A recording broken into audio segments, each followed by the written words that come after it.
They are not.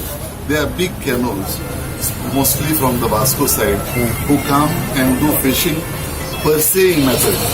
It is not simple. This purseeing method, which is banned. It is banned within the river. They can do that method, use that method only 5 kilometers away from the shore.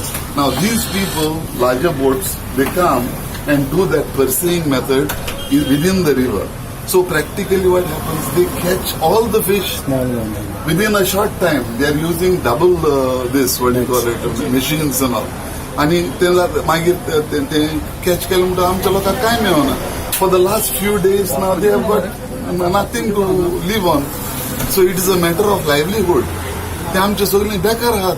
आणि हे खंयचे येता वास्कोसान? वास्कोचे चड करून वास्कोचे येयल्यात ते. कितलो तेंप जालो की फाटी एक इश्यू जालो? 2 वर्सां जाली ते चलता हें आतां.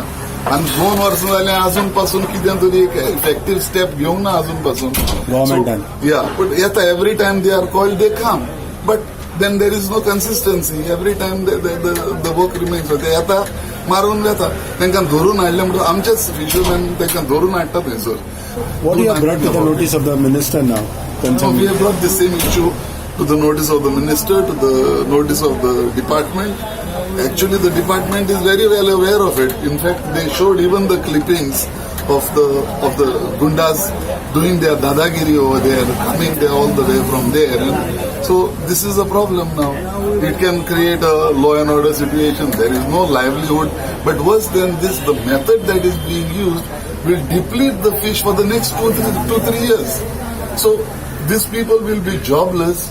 They will not have fish for the next 2-3 years.